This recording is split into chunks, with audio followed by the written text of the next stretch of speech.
Hello, what's up? This Ron YT channel and back again for another videos. And for today's vlog mga lodi is i-unbox po natin itong welding machine na nabili po natin kay best friend Ephraim's shop. At para po magka-ideya kayo ay panoorin nyo po yung video na to at i-unbox po natin siya pagkatapos lamang po ng ating intro.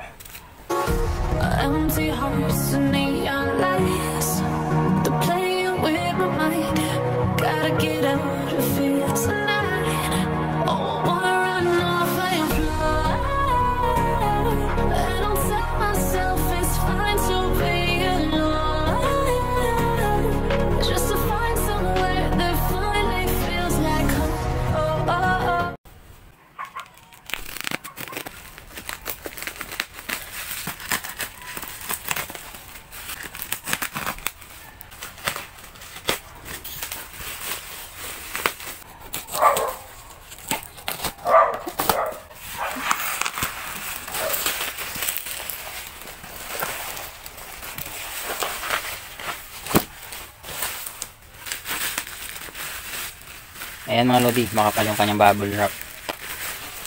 Thumbs up kay best friend Ephraim's shop. Shout out po sa iyo, best friend Ephraim's shop. Ayan po yung binili ko po sa inyo ng Kusama Japan. Ayan yung ating welding machine. So, buksan na natin.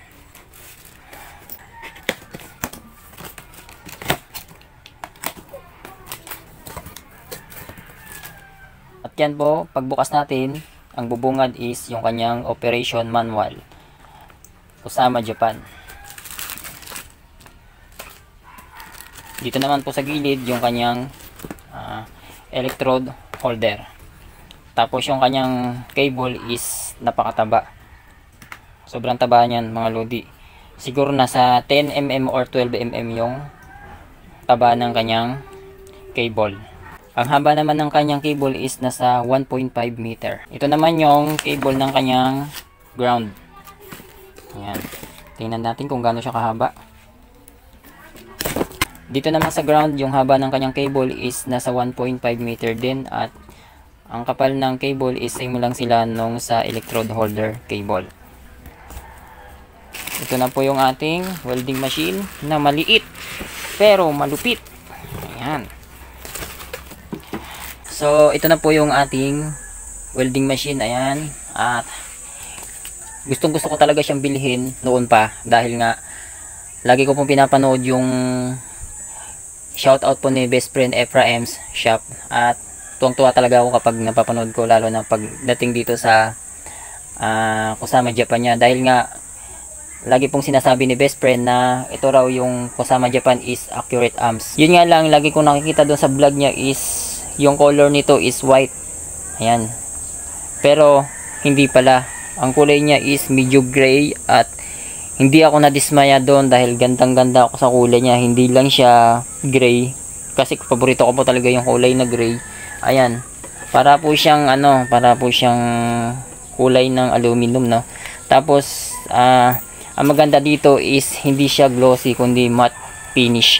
Kaya maganda po yung grip niya at hindi siya, sa tingin ko hindi po siya gasgasin.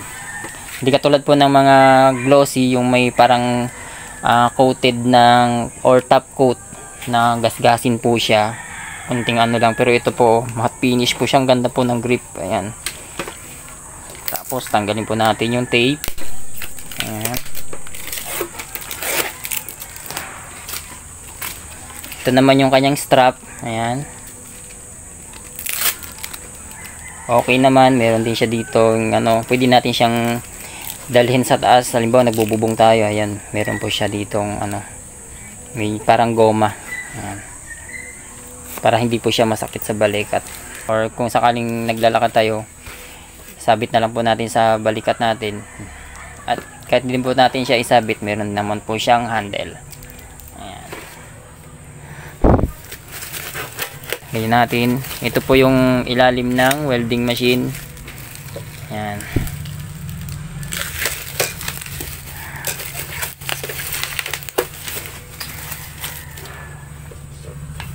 Ito naman po yung kanyang cable.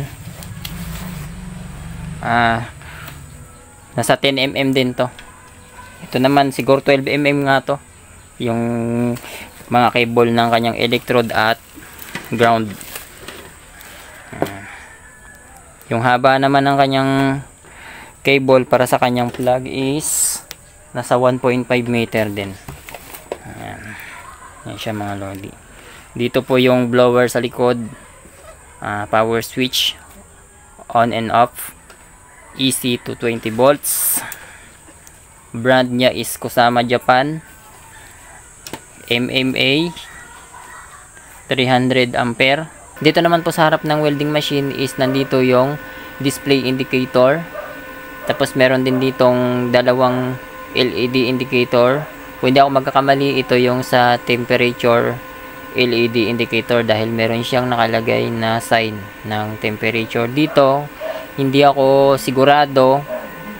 Sa mga napapanood ko or sa na-search ko is ito daw yung sa fault or yung kapag merong trouble sa loob ng ating welding machine. Di ako sigurado, pakicorrect na lang po kasi yun lang ang pagkakaalam ko. Tapos meron siya ditong lightning sign. Dito naman po yung adyasan ng ampere.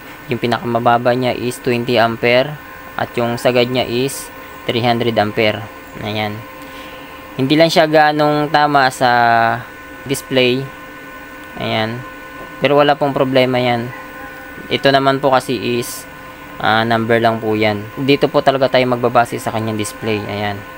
Ang pinakamababa niya is 21 ampere at yung pinakamataas niya is 303 amperes.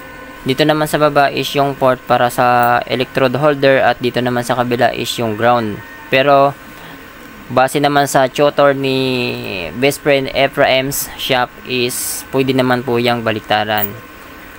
Tapos meron din po siyang sign ng positive and negative. Ito po pwede po nating hawakan at saka ito, wag lang po nating hawakan ng dalawa dahil delikado po yan. Pag hinawakan po natin dalawa yan ay para rin tayo na kuryente ng grid. Ayan. So yun na nga mga lodi, ititesting po natin siya dahil po lagi po talagang pinapanood kay best friend Ephraim Shops na accurate amps po talaga siya. Kaya curious po talaga ako, kaya gusto ko ako rin mismo ang mag-testing ng 40 amperes is kaya niya ng tumunaw ng welding rod. Kaya tara, let's start. So ito na nga po pala mga lodi ang ating Kusama Japan at iti-testing na natin siya. At tara, samahan niyo ako. Panoorin niyo yung video na to. Okay, ngayon naman sa testing natin ay isiset lang natin siya sa 40 ampere.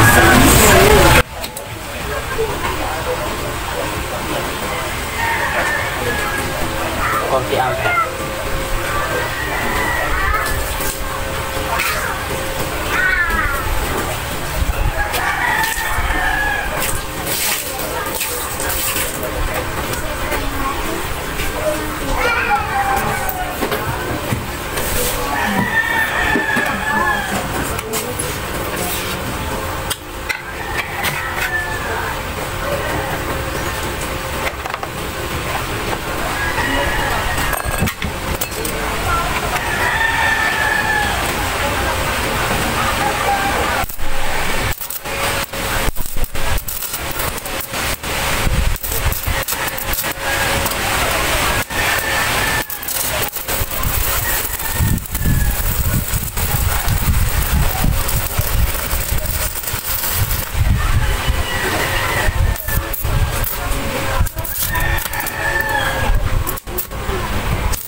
Ayan pa yung ampere natin mga lodi.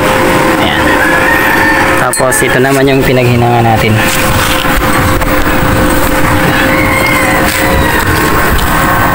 Ayan siya. 40 ampere, natutunan niya yung bala at hindi siya nalusaw. Yung hinina nga pala natin dito na bakal is 1x1 na 1.5 mm yung kapal. Ayan. 1.5 mm na kapal ng bakal na 1x1 tubular. Ayan. Pero hindi niya natunaw yung bakal, pero yung welding rod is natutunaw niya.